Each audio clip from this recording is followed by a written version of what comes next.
Guys, this is a billy cart you can make at home. You will need an adult to help. Actually, go grab an adult to watch with you because you're going to be a DIY sidekick for this build. But this is what you'll need. Some plywood, a piece of timber, 4 wheels, a saw, a ruler, drills, a tape measure, some scraps of timber, 2 axles, 4 brackets, some wire, a length of rope, pliers, a bolt to hold the front wheel on, some drill bits, these 2 cleats, and some screws. Okay, let's get started. The wheels I've used are inflatable trolley wheels, but you can use any that the hardware stocks. Okay, first thing we're going to do is put the wheels together. Now here's one I prepared earlier. We've got the 2 tires, the axle, 2 brackets, and the piece of timber. Now this is going to tie to the body with these 4 screws. Now we're going to make the front wheel, which is going to be a little bit different, but I'll walk you through the steps now. We're going to measure this piece of timber to fit between the 2 wheels. Now it's going to cut a little bit shorter than the axle. Your axle may be slightly different to mine. I'm allowing 6 centimeters on either side. Let's measure it out. And that's going to allow the wheels to fit onto the axle. Okay. This is the part you need an adult for. Now we're going to cut the timber. So carefully. An adult needs to hold the piece of timber firmly, and as a guide, they need to rest their thumb beside the blade.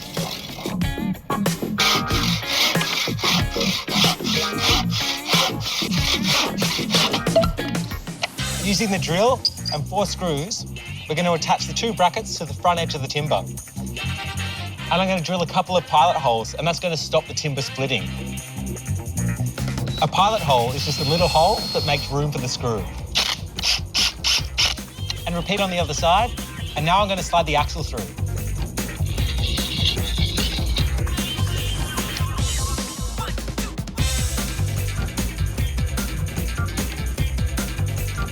Okay, now with the wire, we're going to cut a piece about 5 centimeters long. And we're going to use our pliers, carefully snip that.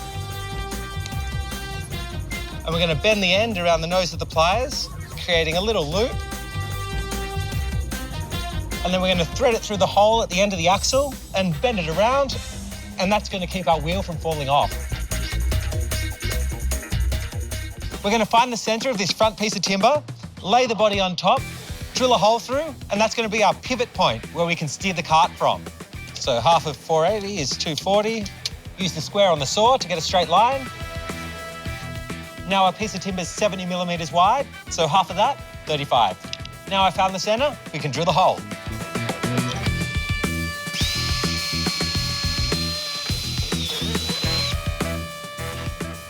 To make the body, we're going to use the remaining of the timber. Now that size may vary depending on how tall or short you are, and the length should be at least up to your rib cage. Mark the height of your rib cage on the timber and cut to size. This is the basic assembly of the cart. To attach our back wheel, we have these 4 screws, and the front wheel, we have a bolt with 2 washers and a nut. These 2 cleats, we're going to run our rope through them so we can steer our cart.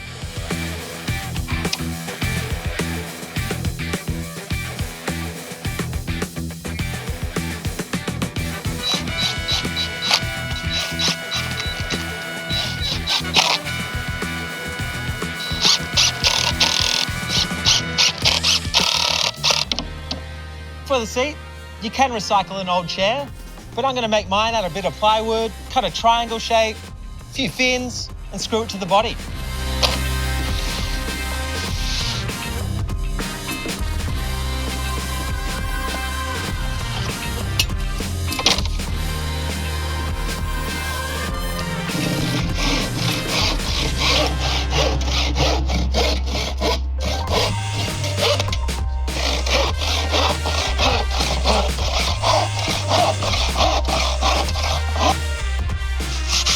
Clean up the edges with a piece of sandpaper so we don't get any splinters.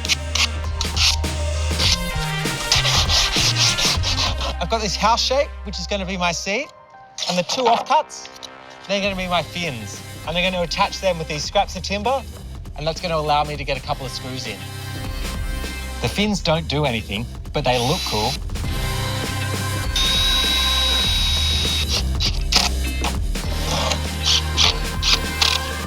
Seat's done. Time to attach it to the body.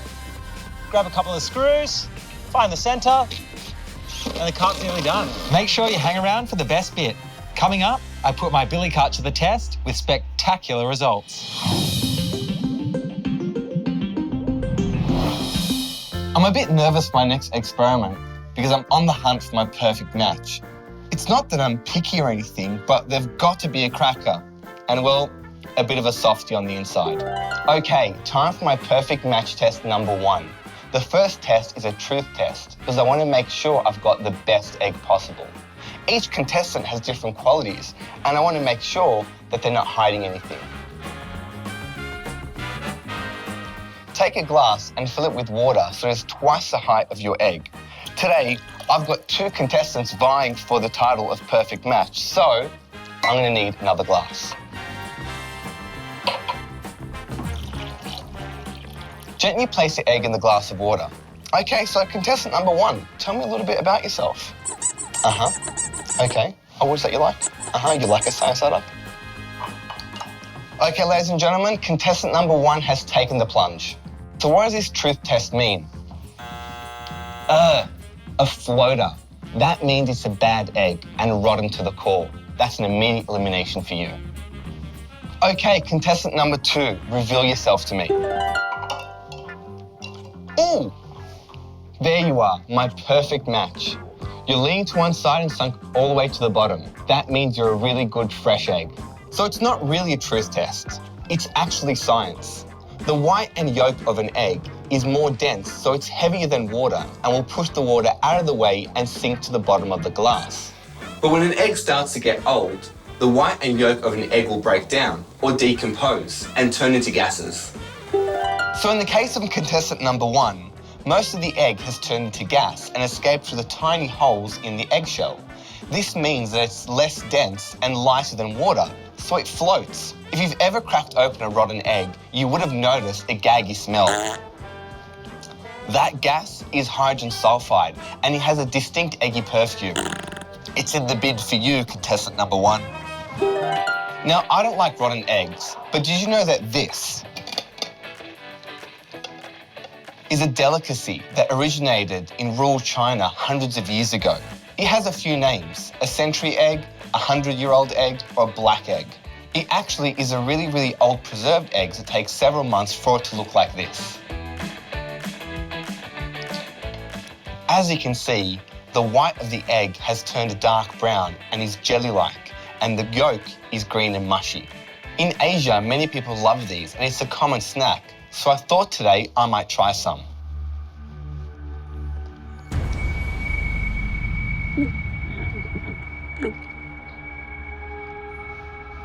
Delicious.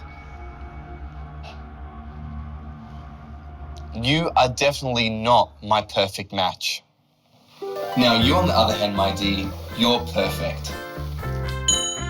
It's a dinner date.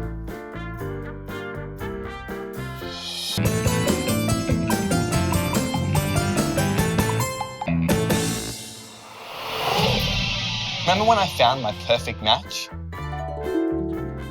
Well, now it's time for the perfect dinner date. I really like boiled eggs, but only when they're just right. So I'm putting my perfect match to the final test to find out which method of boiling will reveal their soft side in the best light. To do this, you'll need an adult to help you, 2 pans, 2 egg cups, 2 really fresh eggs, an egg timer, a permanent marker, jugs of cold water, a bowl of cold water, salt and pepper to taste, and of course, some soldiers to dip in. First, you'll need to fill up your pans with just enough water to cover your egg. For our 2 different methods of cooking, we're going to label our eggs 6ME and RH. Using a spoon, gently place your RH egg into one of your pans of cold water.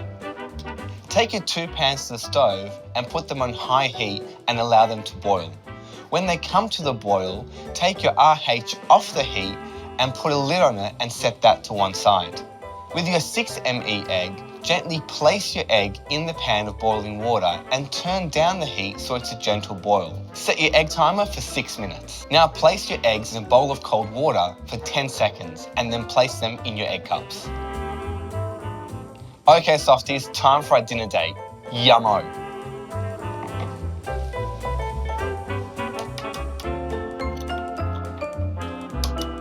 Let's look at my RH egg first. It's a bit overcooked for my liking, and the white is a little bit rubbery.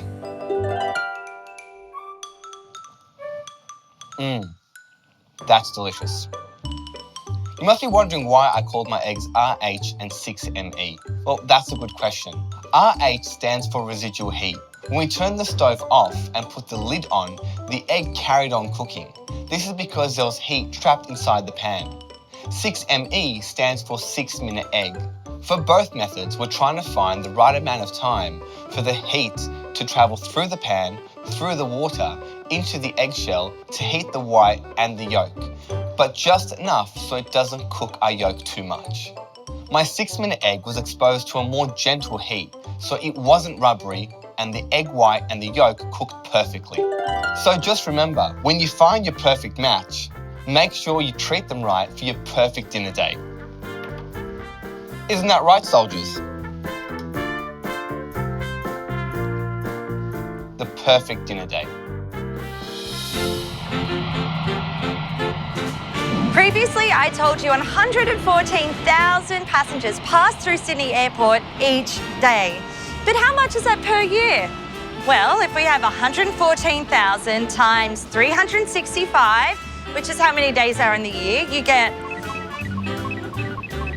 I don't know, I can't do it. I need help. Someone give me the number? That gives us 42 million passengers. That's crazy.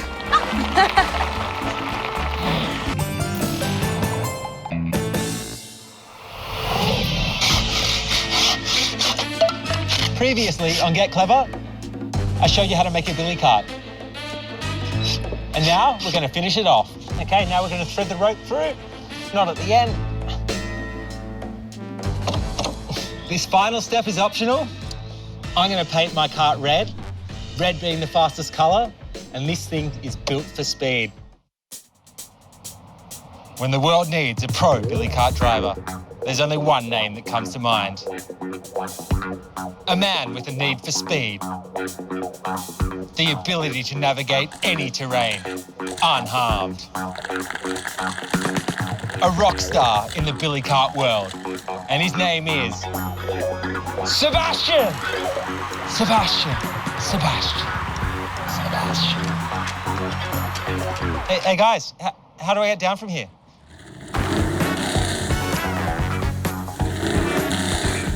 Always a good idea to test out your ride before you use it. We've got Crash Test Teddy here. We're going to take him up to the top of the hill, let him down. This is a perfect hill. You get lots of momentum at the start and then a nice soft area to slow down. So strap him in, let's go.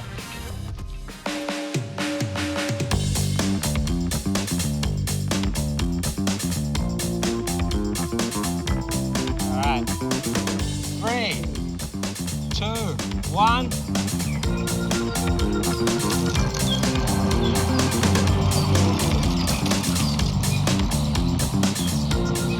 Oh, that test was fantastic. Helmet on. Time to give it a crack. And never forget your wingman. Put your feet up on the crossbar that you attach your wheels with and hang on tight.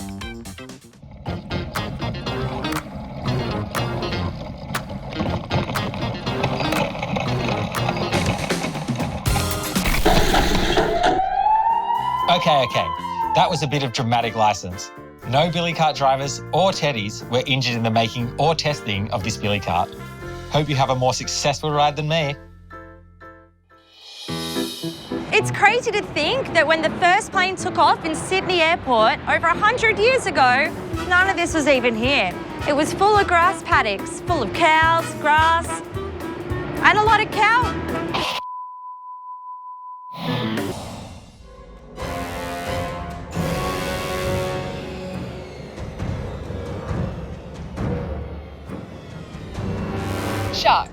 They're fearsome predators that prey on humans, right? Well, that's not accurate at all. Sharks are awesome. In fact, the chances of winning the lottery is much higher than ever being killed by a shark. There are over 400 species of sharks in the world, and I'm here at Sea Life Sydney Aquarium to get up close and personal with some. Sharks have an unusual way of sleeping or not sleeping. They need to constantly swim to move the water past their gills. So they rest, but they don't really sleep. I guess they're kind of sleep swimming. They're active, but their brain shuts down a little bit. Sharks can live a really long time. It's estimated that the whale shark, the largest shark species, can live between 100 and 150 years, but most shark species are around 20 to 30 years. I'm here at the aquarium with Luke, who's an aquarist and looks after some of the sharks here. Luke, how many species of sharks and what sort of species do you have at the aquarium? We have about 13 different species of shark across a whole bunch of different oceanariums and tanks. What sort of size range are the sharks here? Well, the grey nurses are the biggest sharks we have here. They're about 3 metres long, and I would say we've got quite a few small sharks. The littlest would be our baby bamboo sharks, which are less than 30 centimetres. Luke, what is your favourite shark? Well, in this tank, my very favourite would be Brian, our leopard shark, just swimming around over here. And the reason I like him so much is because he's got a really playful personality. Is he called a leopard shark because he looks like a leopard? So he's actually got 2 different names depending on where you are, either a leopard shark or a zebra shark. Leopard shark because of the spots, but when they're babies, they're actually striped, and so some people call them zebra sharks. Oh, cool. So they change from stripes to spots as they get older. Exactly right. Sharks have lots of teeth. Can you tell us about them? Yeah, so sharks actually can have up to 5 rows of teeth at any given time, and when they lose a tooth, another tooth jumps in front, so they've always got a full mouth of teeth. Do you ever find any teeth on the floor of the tanks? Pretty much every single time the divers get in the tank. I've even got some here. Awesome. So this is a grey nurse shark tooth, a Port Jackson shark tooth, and a lemon shark tooth. Wow, they're really different. Absolutely. This one's really spiky. Yeah, so as you can see, it's also got 2 little prongs at the top here. It's kind of like a fork. Sharks eat a lot of really slippery fish, and they want to make sure that when they've got their teeth in, their food's not getting away. That's awesome. And what about the Port Jackson? It's really different compared to this one. So Port Jackson, they don't really eat big fish or anything like that. They eat things like crabs or sea urchins, and they need to be able to smash up the shell of the food that they're eating before they eat it. So it's kind of like a hammer. Exactly right. Luke, do you have any threatened species here at the aquarium? We do. Our grey nurse sharks are actually critically endangered thanks to things like overfishing. So things like fishing line and everything that's affecting the shark? Exactly right. They get caught up in it and it stays tangled on them, and it's not like they have hands to just remove it. Plastic pollution is also a huge threat to them. Right, so items like plastic bags, water bottles, plastic cutlery, even straws could be a danger to sharks. Exactly right. If another smaller fish has eaten some plastic and a shark eats it, then that plastic's in it too. Oh no, so lots of animals are actually affected by our plastic use on land that ends up in the ocean. That's exactly right. So we need to make sure that we do our bit by putting our rubbish in the bin or the recycling bin, right? Right. Sharks need to be protected and loved by everyone. Look how cute he is.